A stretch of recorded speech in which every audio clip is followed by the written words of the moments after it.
Well, thank you, Chris, and thank you to the Institute for Security, Science and Technology, and Chris and Andrew Burton for inviting me here. Now, Chris said he was gratified at the number of people here. I'm absolutely terrified because I'm a historian and I don't deal in facts the way that scientists do. And it's much less, you can see immediately from the rather roxy, sexy kind of slides that you've been watching for the past 5 minutes. Now, this is serious and sober scholarship from a historian. So I warn you already that that's what I'm going to offer you.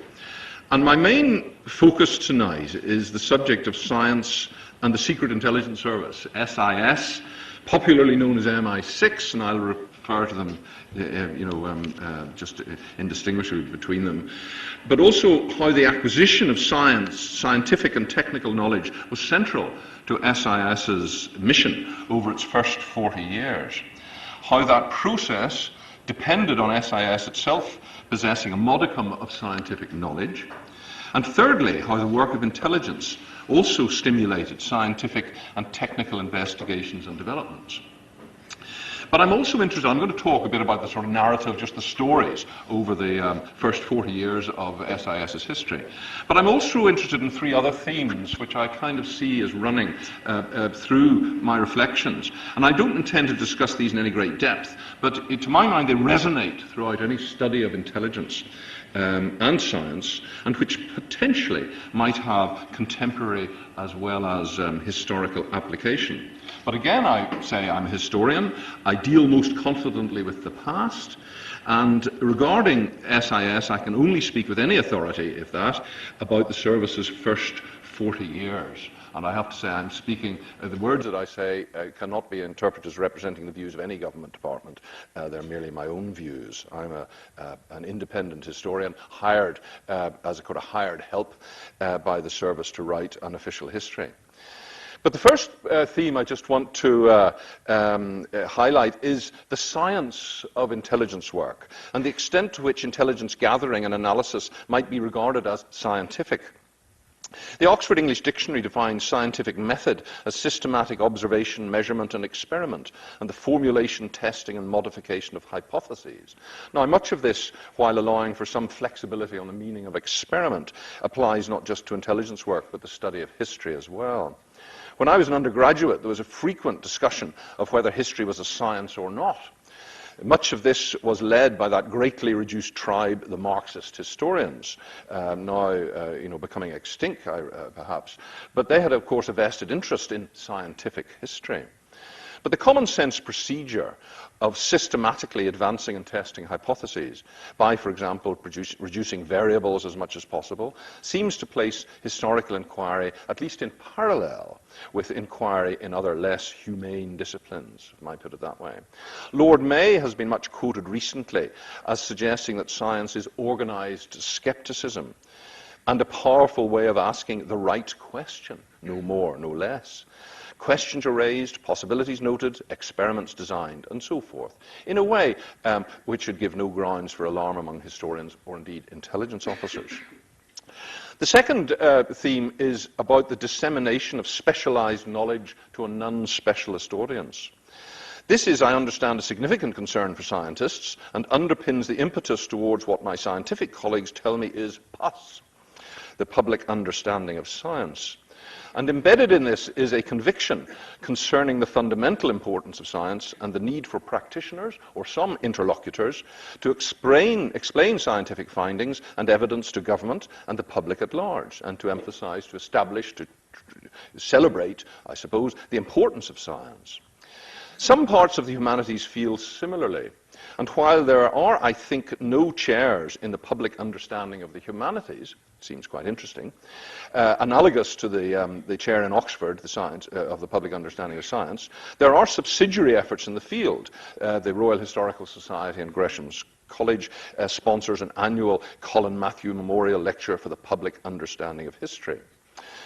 And while history's efforts are certainly inspired by a desire, for example, to promote evidence-based public policy making, learning from history, about which I could wax very lengthily but won't, another occasion for that, I am not sure that historians would necessarily ascribe quite so much authority to our facts as might at least some scientists.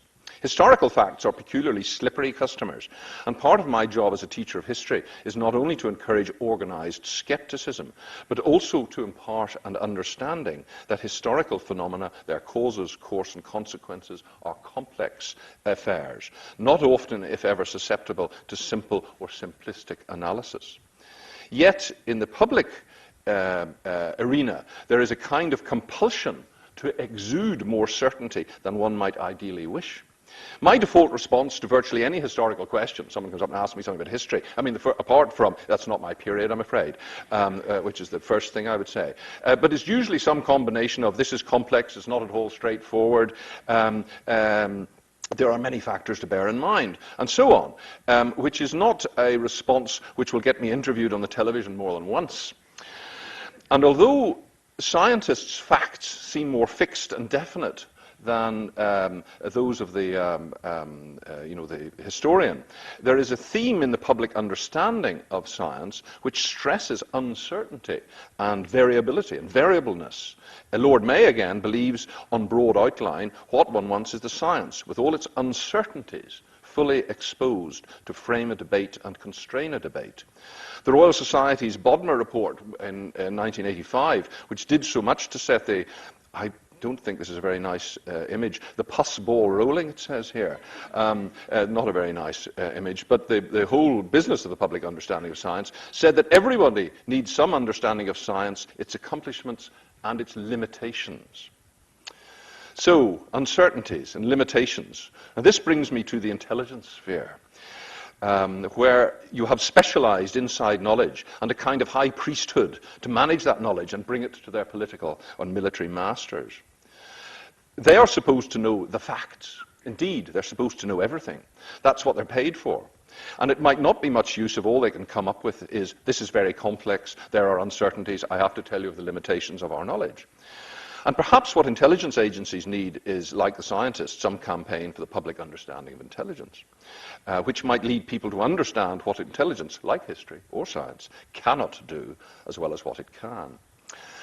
My third theme briefly turns on the problem of secrecy, which is central to the workings of intelligence organizations, not simply in the information they gather, the secret information they may gather and disseminate, but also in broader aspects of such things as their organization, finance, personnel, sources, and methods. But this sort of constraint cuts right across the academic's responsibility to share his or her scholarship as widely as possible. Publication of findings is fundamental to scholarly endeavor. And I am not paid out of public funds for my work to be some sort of private benefit. Indeed, in a sense, my scholarship, as anybody else's, does not exist until it is published. Yet, as an official historian, there are things which I have learned that I am prevented from making public. Not very many, but there are some things. And the same conditions will have applied to the scientists who have worked for security and intelligence agencies, Vincent Briscoe, after whom this lecture is named, and those who have worked for SIS. There will, I assume, have been a tension between their obligations as scholars and their obligations as, what, citizens or employees in the service of the state. I just want to bear those in mind, those rather serious points, with those preliminary points tonight. Let me turn to the history of SIS. The first chief of SIS, the first chief of what became SIS was a sailor, Commander Mansfield Cummings.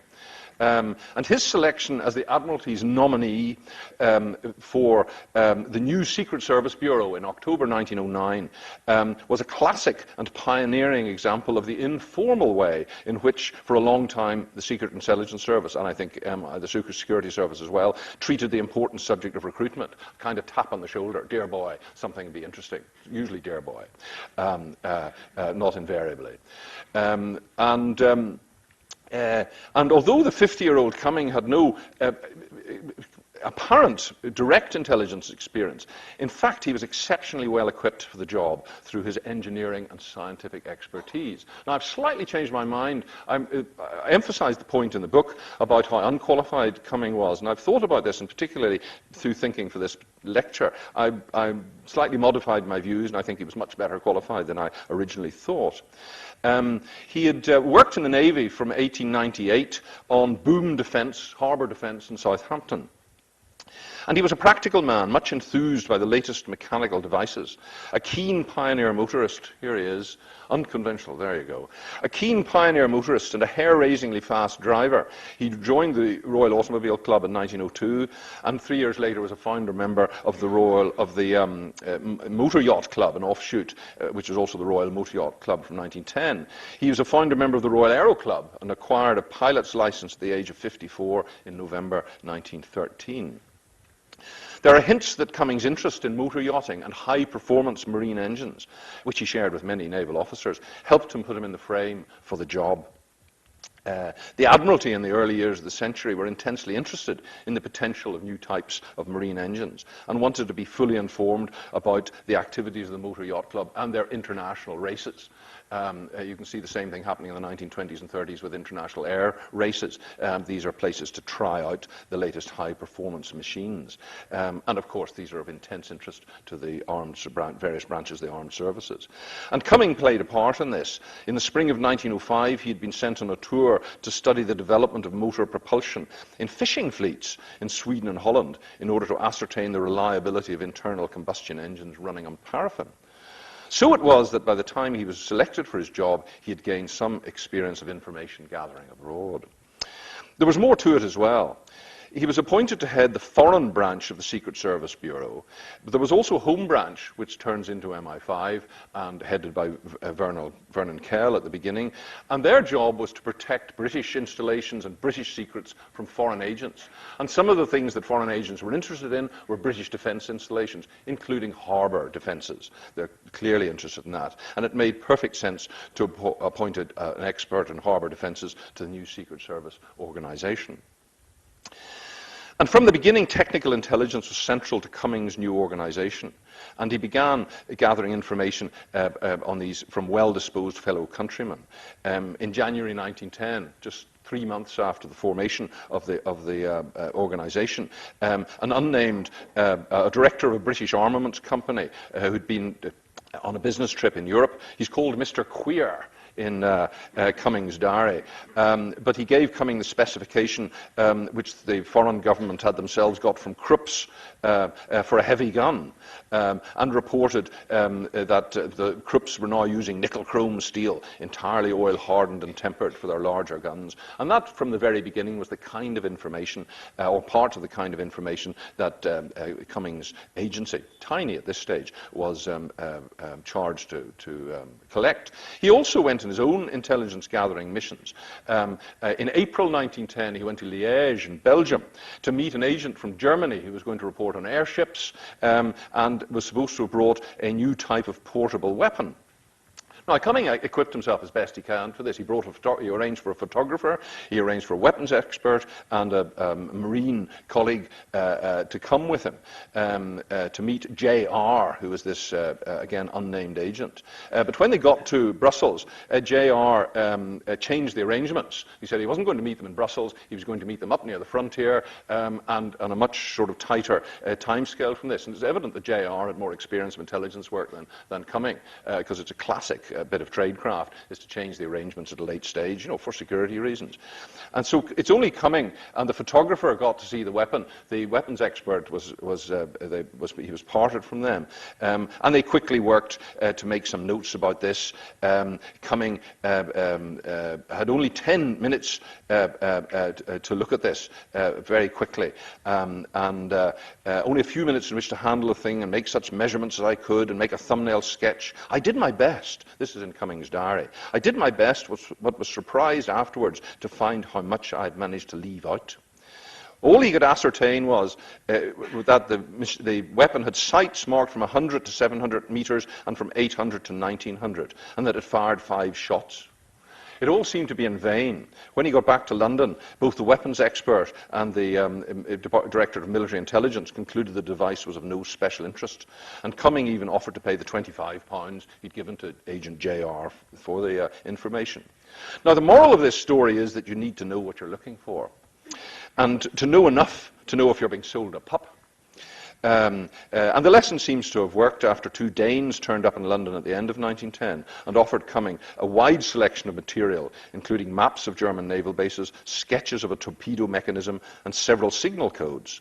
They asked for £5,000, which the contemporary equivalent is £350,000, which in Cumming's opinion was not to be thought of. Even if we had accepted their plans as genuine, we would have offered them £200 for the lot. In the end, he paid them nothing other than £10 between them for their travelling expenses. They went away disappointed. But he did quiz them, and in fact obtained a great deal of information about underground tunnels in various harbours, in harbour defences, his special subject, of course, and the existence of landmines laid from a central firing station. So he did better in that case.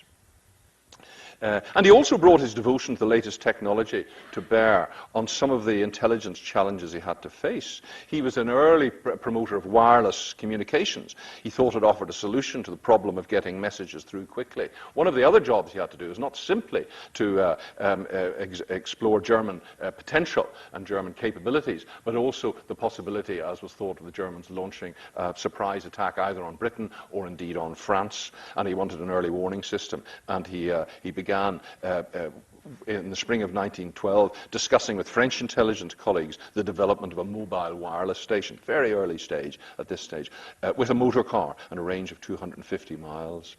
The quest for the perfect secret ink was a constant preoccupation for Cummings' bureau, and naturally an area where scientists could make a contribution. And of course, this was part of Vincent Briscoe's expertise.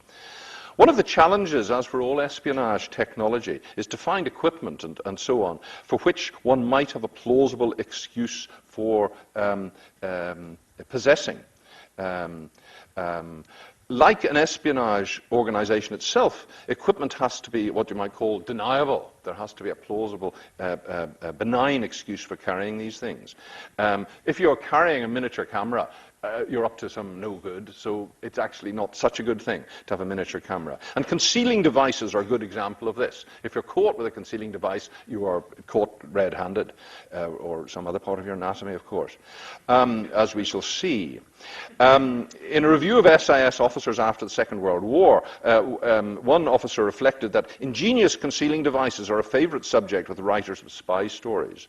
In practice, however, there's not a great deal to say on this subject. Once a person is suspected of carrying secret papers, it is almost certain that a rigorous search will discover them. I mean, a good security officer will know all the places to look at. And concealing devices were normally only designed to evade a routine examination, for which a quite simple device is adequate. Hollow hairbrushes, nail brushes, toothbrushes, pocket mirrors, backs of pocket mirrors, fountain pens, pencils, the soles of shoes, cakes of soap, toothpaste, and shaving cream. In fact, the most popular were creamy substances. Reports reduced to about a square centimetre could be wrapped in a condom and buried in the centre of the pot of cream concerned.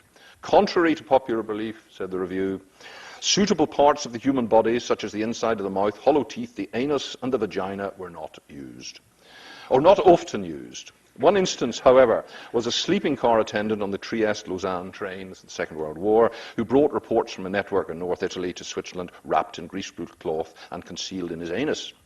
The fastidious writer of the review remarked that the transference of reports from the agents to our representatives is just another example of the varied and not entirely pleasant nature of the duties of an SIS officer. So it's not all glamorous. But back to secret ink. In June 1915, we find Mansfield Cummings making inquiries for invisible inks at London University. I don't know which branch of it. It might have been this one.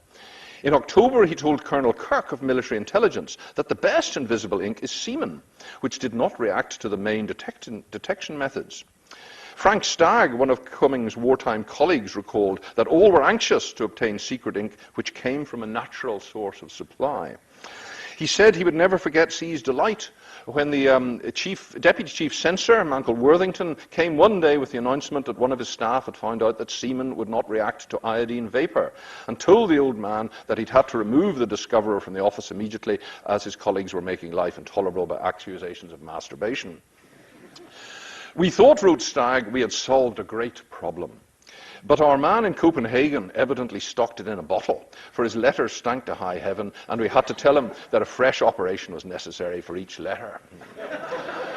That's French letters rather than Danish, I suppose. At this stage, SIS's first scientific advisor was appointed, Thomas Merton, a 28-year-old lecturer in spectroscopy at King's College London. He had been rejected for active service on health grounds, but was commissioned as a lieutenant in the Royal Naval Volunteer Reserve and taken on by Cumming in June 1916. Apart from helping with the manufacture of lenses previously supplied from Germany, one of Merton's first discoveries was the method of secret writing used by German agents, who soaked the requisite chemicals in clothing. Once dried, they could be carried without arousing suspicion. One source says this was underwear, though in the biographical memoirs of Fellows of the Royal Society, Merton was elected in 1920, the only specific article of clothing mentioned is socks, so perhaps underwear is a bit too racy for the Royal Society. Underwear, of course, emerges as a bit of a theme in the history of SIS, although there is no entry for it in the index to the book. You'll have to search it out. But during the First World War, an attractive Belgian woman of good family, who had good cause to hate the Boche, was employed to seduce a German agent. She agreed that nothing, either of a personal or moral nature, was to be shirked in order to obtain a successful issue. She was sent to work against a German network in France. Given British Secret Service contact addresses in Paris, she was also supplied with several articles of underclothing impregnated with secret ink, partly for delivery to a certain address in France and partly for her own use. The mission was a great success, and the entire enemy organization was apparently destroyed. Thomas Merton also invented in a secret writing method for Cumming. And this formula is in my book, and you can test it if you like. I haven't done so. I wait for scientists to report back on this. But it was in the biographical memoirs of the Royal Society, so it must be accurate, one feels. I'm very credulous in these matters. But this was not his only scientific contribution to the Secret Service. In one account of the wartime service, a note by Merton's name says, worked at secret inks, bombs, etc. And it's clear that Cumming warmly encouraged scientific and technical research.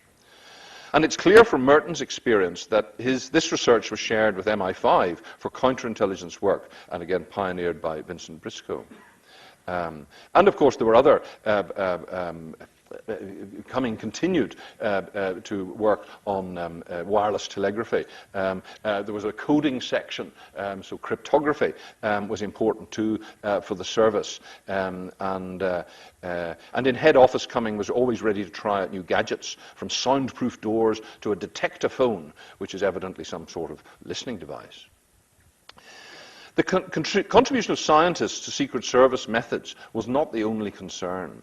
As revealed in a review of the service's wartime work, in which Boyle Somerville, the head of the naval section, observed that an important limitation on the ability of the Secret Service, there was an important limitation in the Secret Service by the lack of technical knowledge. That in order to acquire the best sort of technical experience, you needed to know something about this. And he felt that better equipped, better informed, knowledgeable naval officers should be seconded to the service. Though he did reflect at the fact that career naval officers were a bit reluctant to commit themselves to the apparently dubious activity of intelligence work, on the fear that it might damage their prospects. So there's a bit of a tension there too. Now, it's clear that Cumming continued to value the technical side. In the post-war budgets, now this isn't a huge organization in the interwar period, and it's grossly underfunded, but there's a £65,000 budget prepared in 1920-21, equivalent to about £2 million today, and in that was a modest enough allocation of £1,000, about £30,000, for technical matters. And some of this seems to have been earmarked for Merton's successor, a Dr. Dawson, taken on as chemist in 1919 at £500 per annum. So it's a part-time job, evidently, one feels. Cumming renewed his contract at a slightly reduced level in July 1921. Now, I'm not absolutely sure who Dawson is, though the most likely candidate is this man here, Harry Medford Dawson, Professor of Physical Chemistry at Leeds University, and a specialist in the mechanism of chemical change and solution. So it kind of fits the sorts of things, certainly the secret ink side of things, one feels. And he was elected to the Royal Society in 1933. But for the most part, in the interwar period, it seems that scientific assistance was provided on a consultancy basis. And of course, SIS could also call for assistance from the technical branches of the armed services. And it was a very small organization. In the 1920s, the great, powerful British Secret Service, with a worldwide remit, had a total complement, or a full-time complement of fewer than 200 people, 60 odd at home and about twice that number abroad. So it is absolutely tiny. The potential expertise problem, which Boyle Somerville had identified, is perhaps illustrated by the unsatisfactory technical intelligence provided by British spies in the United States between the wars, tasked to report on American armaments developments. In 1930-31, for example, an employee in a firm of consulting engineers with American naval contacts was taken on as a paid conscious agent, knowing he's working for the British. Of course, there's a difference. I mean, there are people who knew they were working for the British, and of course there are paid unconscious agents who are working for the British but might think they're working for someone else. It's quite a clever trick if you can pull it off. But the Admiralty was unimpressed with his work. One report about solidifying gasoline was described as absolute nonsense, and another on steel density was obvious nonsense, and the informant appears to be unacquainted with the subject. By 1932, he'd been dropped. Now, if his case officers had known a bit about this sort of thing, it might not have got as far as having to be embarrassingly delivered to the Admiralty, this apparently rubbish intelligence. Mansfield Cummings' successor as chief of SIS in 1923 was Sir Hughes Sinclair, a former director of naval intelligence and a technically competent officer.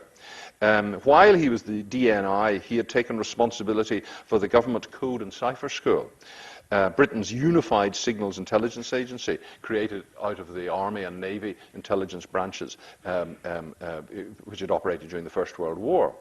And when Sinclair became chief of the SIS, he continued as non-operational director of the GC&CS, the Code and Cipher School.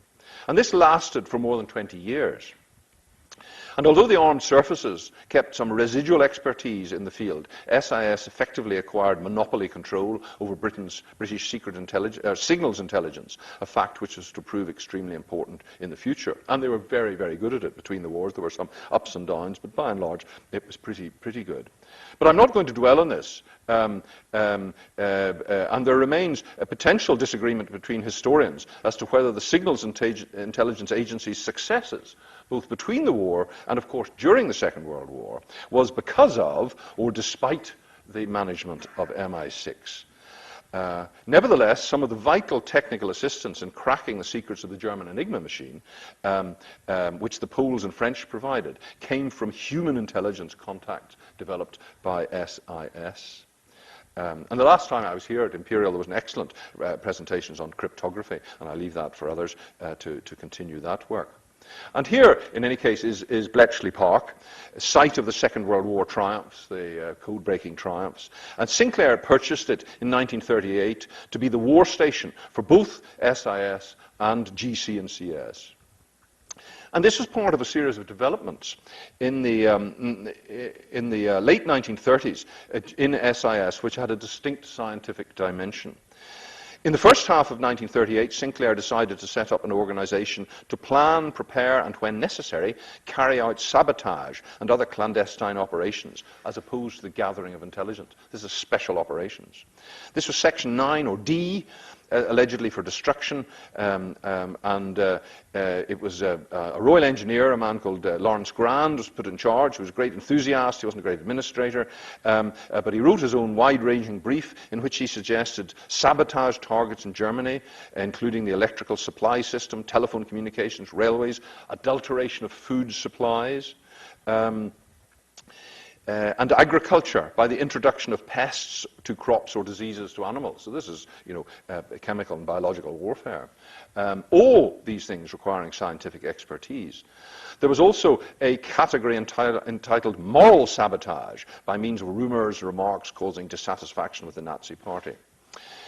Stuart Minges, who was to succeed, I'll have a slide of him in a minute, to succeed Sinclair as chief in 1939, at this stage as deputy, explained SIS's thinking on this matter to French opposite numbers in February 1939. He told them that in time of conflict, acts of terrorism would crystallize opposition to the Nazi regime and profoundly disrupt military and economic life in Germany. Now, government officials today would perhaps be less likely to own up to acts of terrorism, indeed promote acts of terrorism, than in the plainer speaking 1930s, but never mind. SIS's consideration of offensive sabotage operations clearly also provoked thinking about the defensive side. In August 1939, SIS prepared a paper on bacteriological warfare, which reflected further work in Grand's section. The possibilities of this form of warfare, it asserted, may have been underrated, especially the destruction of our flocks by anthrax or foot and mouth disease, also the contamination of our water and milk supplies. No, that's Stuart Minges. We move on. Here it is. Here's this memorandum from this. Now, this is classic thing you're not unable to read, but I've got a detail from it in a moment. Can, say, 100 Nazi agents supplied with bacteriological material and operating in the London Underground railways during the rush hour start a serious epidemic in London? Now, it's not so long since anthrax was being toyed about on the subway in the United States. And reflecting a more innocent age, it's the bottom one of this, B2. When even the Prime Minister had a conventional daily doorstep milk delivery, the memorandum asked, is the Prime Minister's or any other person's of national importance milk boiled before use? Milk bottles on doorsteps can be tampered with. And you have a kind of vision of Neville Chamberlain putting out the bottles, on a Thursday evening with one gold top and a, semi-skimmed for the wife kind of thing. And then some man in a Macintosh creeping around with a syringe of botulism or something. Innocent days indeed. In April 1938, Sinclair hired this jolly-looking man who had a volcanic temper, in fact, not reflected in this photograph, Richard Gambier Parry, from the telecommunications firm Philco, to create SIS's communication section, Section 8. And the most difficult task they had was the provision, and this was a great triumph. This man was a genius. He had the organizational, technical ability and the organizational ability that, in fact, Grand didn't have, the other section. But the most difficult task was the provision of wireless sets for agents.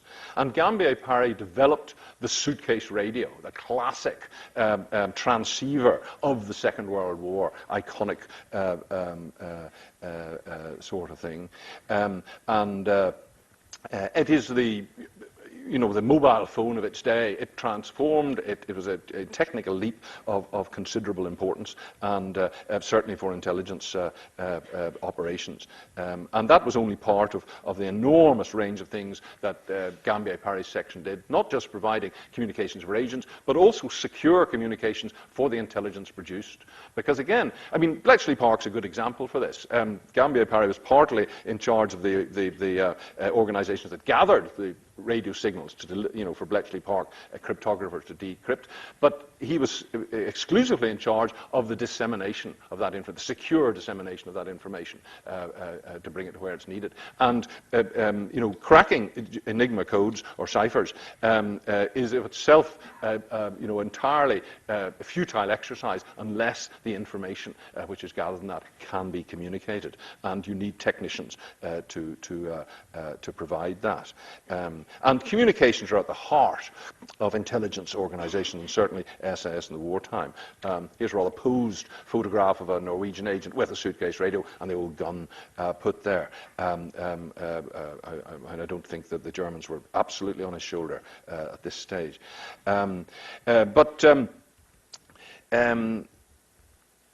it's up to the individual, and this reminds us that, of course, the individual men and women depended on this, to us rather primitive technology, to them very advanced. And these are very hazardous circumstances. A letter to head office in the spring of 1943 from a British radio operator working in the Lyon area described conditions on the ground. For the moment, I have to change places after each transmission. With only one set, this means that it has to be carried from place to place in order to maintain daily contacts. Owing to the absence of other means of transport, this has to be done mostly on foot. Last Sunday, I had to walk 9 miles carrying my radio set and the aerial. You can guess what a sport that is.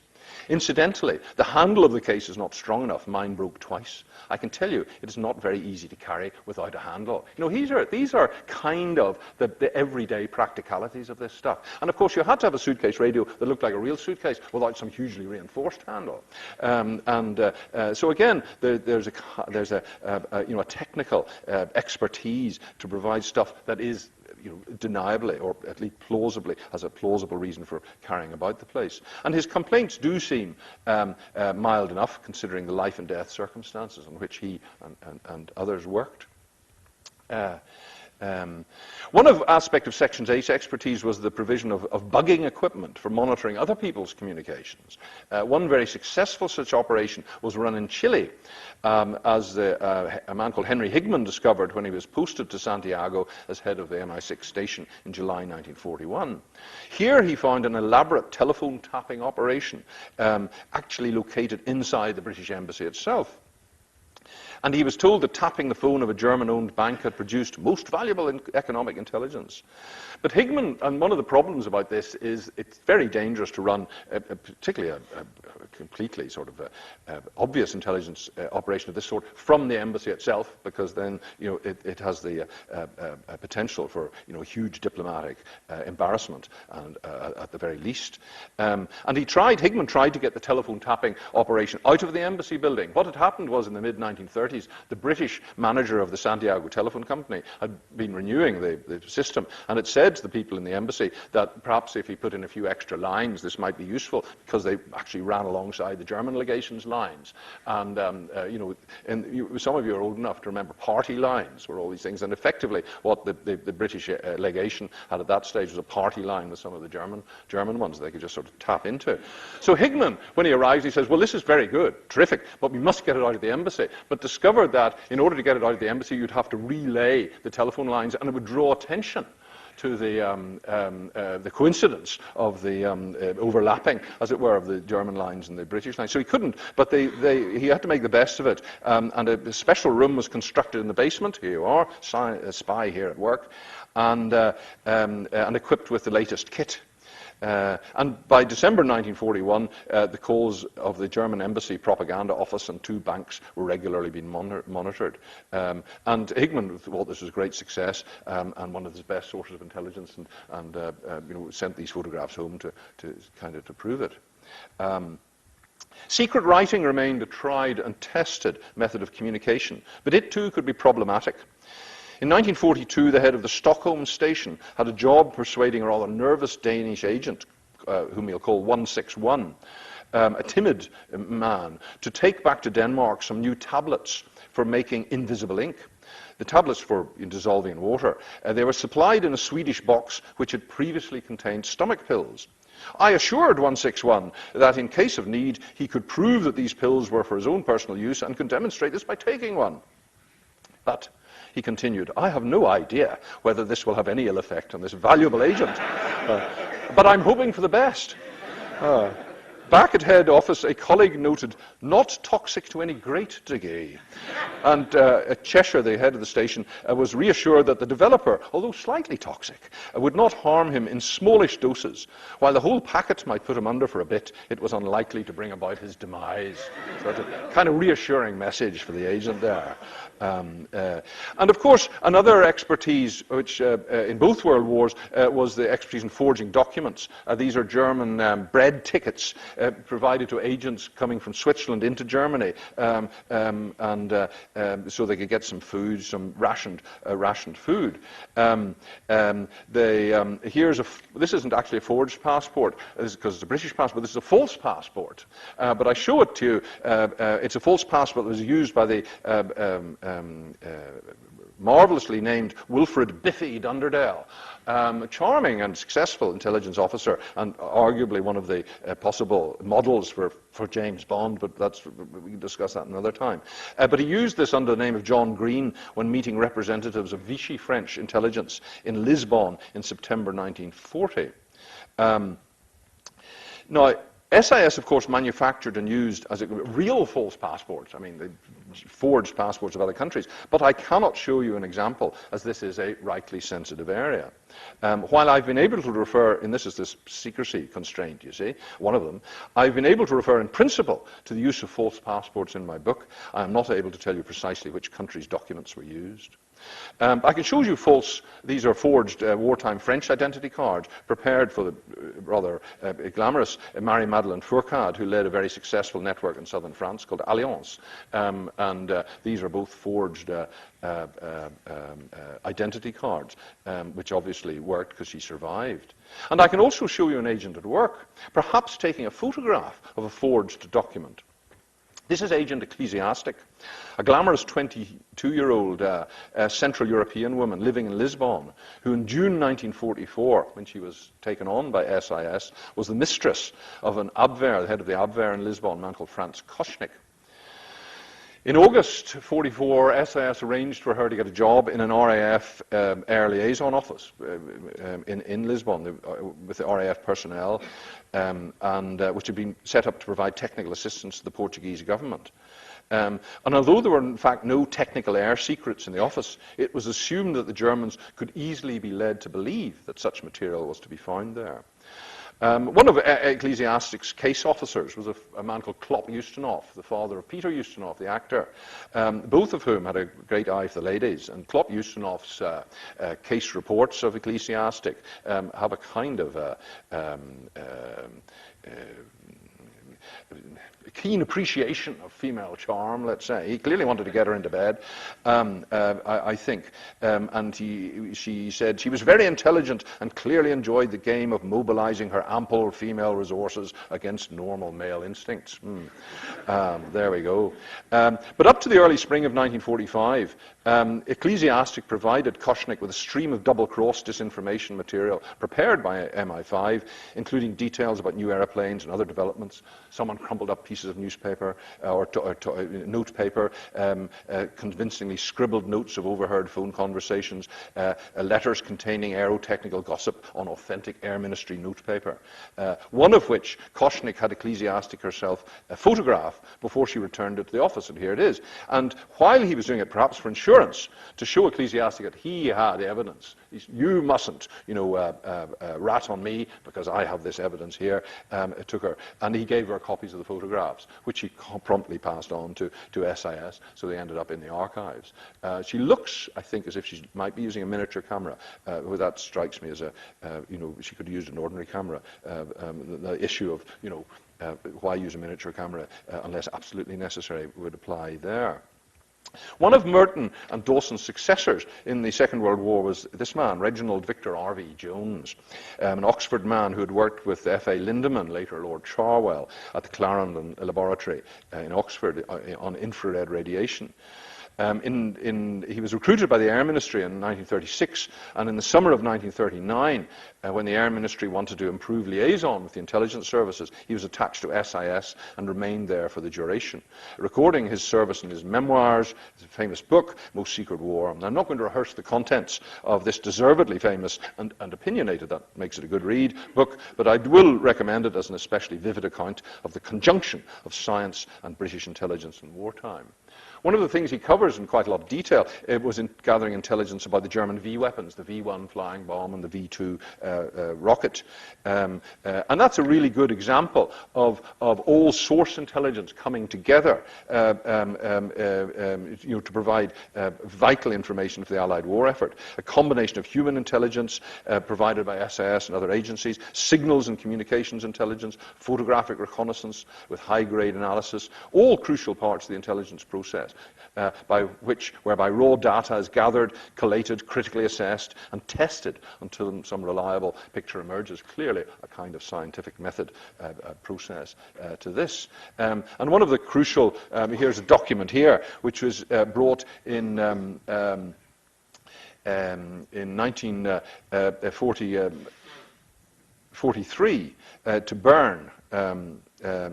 It arrives in the early spring of 1943. The SAS station in Bern received from a Luxembourger who'd been a forced worker in Peenemünde, where they're testing these, I quote, a very dirty, ragged sketch plan of some big contrivance being constructed by the Germans at an island called Peenemünde sometime in 1943. This filthy sketch plan seemed to make little sense. The head of station was away at the time, and his assistants decided to telegraph the most we could make out of this nonsense, this piece of paper. When he returned, he chided us for being such fools as to believe such nonsense, and said we would undoubtedly get a rocket from headquarters. Nevertheless, headquarters' reaction was quite the opposite. Byrne was congratulated for most valuable information and ordered that anything further on the subject should always be telegraphed most immediate. And once you've got this, then you send over the air liaison, the photographic intelligence. You task Polish intelligence sources, because there's an important Polish network operating, to produce an immensely detailed plan of the facility, which was used for an Allied air raid in August 1943, which badly put back the whole program. So intelligence is absolutely crucial, and at the end of the Second World War, this was embedded in the post-war planning for MI6, who were beginning to say that scientific intelligence should be one of the main priorities of the service in the post-war years. There also is a research and development section set up in SIS. Partly this was to develop clandestine equipment of all sorts, and particularly for special operations matters, such as sabotage, explosives, fuses, drugs, and other chemical tasks. Communications remained important, and a government communications centre was established, which dealt with secure radio communications across the whole range. One of the advantages of having a bit like the government code and cipher school, the reason it's called this is to advertise its benign purpose, to teach people about making codes to keep British communications secret. The other side, the offensive side, is left unremarked on. And the same is true for secure communications, is that everyone will assent to the need for secure communications. Therefore, you can have your secure communications agency not on the secret vote, which helps. You can have a public vote in Parliament, and it can be discussed, at least in outline, in ways that you don't want a huge vote that's just for secret purposes, because it simply attracts attention. So there's a kind of political and psychological dimension to this. Also in the post-war period, an experienced Army quartermaster colonel with the designation Q was brought in to manage this side of things, so Q does, or indeed did, exist actually in SIS. But I want to finish with a few examples of actual scientific inquiry as reported by the Training and Development Directorate from September 1947 onwards. A kind of PR exercise, public understanding of what we are doing. Here are the scientists within SIS trying to explain their work and celebrate their work, no doubt to protect, among other things, to protect their budgets. These are, of course, important considerations. But the kinds of experiments undertaken, and therefore the kinds of activities that they may suggest, was indicated by five main lines currently under investigation. First was a device which will increase the security of operators on burglarious enterprises. Infrared equipment having been found to be too heavy, a torch which cast a deep red light was being worked on. So they're obviously burgling people.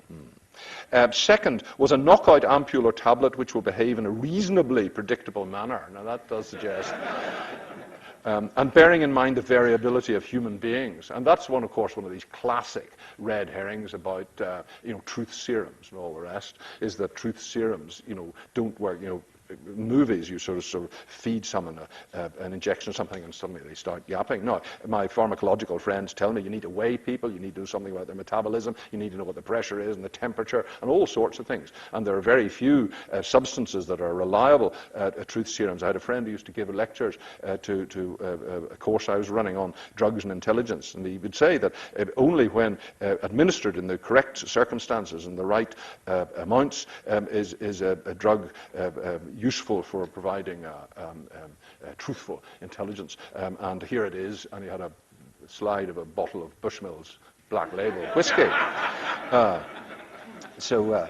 Third was a method of opening combination safes. So there you are, back to the burgling these. Fourth was a gun silencer, which does not become less silent with use. And there's a kind of backstory there one wants to know about. The final problem, though, was the destruction of paper. And paper, and it's really a story of good news about SIS scientific endeavor. Now, the destruction of paper is not at all an easy task, but it's one which the painful experience of the Second World War suggested was worth addressing, bearing in mind the problems stations had experienced destroying documents ahead of the German Blitzkrieg in 1940 in The Hague, in Oslo. In fact, there's a wonderful story in Oslo. The Oslo embassy, or the legation as it was then, is at the top of a hill, and the SIS office was down at the bottom of the hill. And they were bringing these up. They had a bonfire at the top of the hill in the garden of the embassy, and they were bringing these baskets of documents up the hill as the Germans are coming up the fjord, and German bombers are going overhead, at which point the Oslo Fire Brigade arrived, that imperturbable sort of Nordic, well, we have to fix this, and they tried to put out the fire, and they were saying, no, bring petrol, not water, petrol, don't you understand? But this was a real problem, and of course the research team focused in on the destruction of all those files you have kept till the last moment, which are inevitably the most secret and the most vital ones. I mean, this is the kind of paradox, is you don't keep the useless stuff to the end, you keep the real, the holy grail, the crown jewels, as it were. And you destruction of those files you kept to the last moment, and the last moment comes a little sooner than you expected. There is no time now to shovel the stuff in the fire, because a determined man could hit you with one hand and pull the stuff out with the other. So various techniques were tested, including accelerated burning and the chemical destruction of paper. Acid, for example, would destroy paper, but at normal temperature it might take several days. A mechanism, therefore, had to be devised to raise the temperature, both to char the paper, as charred paper is easily soluble in sulfuric acid, and to speed up the process as a whole. But no foolproof system had been developed yet, while the aim was to ensure the rapid destruction of a filing cabinet full of files, and here's the actual report. Oh no, here it is. We hope the paper will discard in the way things are going. It would have to be along a flight of stairs. It'll have to be a short cut, no doubt, and broken wind. And this is a public understanding of science. You could do it with a sense of humor. People like it. You see, good marketing here. But by the end of the 1940s, the problem of destroying paper had been satisfactorily solved by a twin strategy of reducing the problem and improving the method. The original aim of destroying a filing cabinet full of files proved to be so difficult that the technicians asked for a review of the absolute minimum of documents that could be held, and finally got an agreement that code books and 3 top-secret files would suffice. This had a total weight of 9 pounds of paper. I understand, consulting my more modern colleagues, is about 4 kilos. 9 pounds of paper when the hard covers of the code books were removed. With this new target, progress was rapid, and under laboratory conditions, by interleaving the documents with oxygen-carrying material, they succeeded in destroying the lot in less than 2 minutes. The next stage was to mock up a safe to see if the paper could still be destroyed under rigid security conditions. Some 40 spectators assembled for an outdoor trial, which went spectacularly well, as one account testified. For perhaps 15 seconds after initiation, there was no appreciable change other than a small trickle of smoke from the vent holes at the base of the safe. Then, as combustion got underway, the volume of smoke increased, soon to be replaced by long roaring tongues of flame. Some spectators said afterwards that they felt the safe was on the point of explosion, and they noted that so great was the force of gas issuing from the jets that the safe was lifted some inches off the ground. The writer of the report was unable to confirm this, as by that time he had retired to a place of safety behind a building. But a usable safe producing a less violent combustion process was developed, in which hardly any flame emerged from the vent holes, although large quantities of smoke made the immediate area uninhabitable. But the research and development section were able to celebrate a job well done and the production of a satisfactory incendiary safe in which 9 pounds of paper could be completely destroyed in just under 2 minutes. History, it seems, and perhaps science too, is progress. Thank you.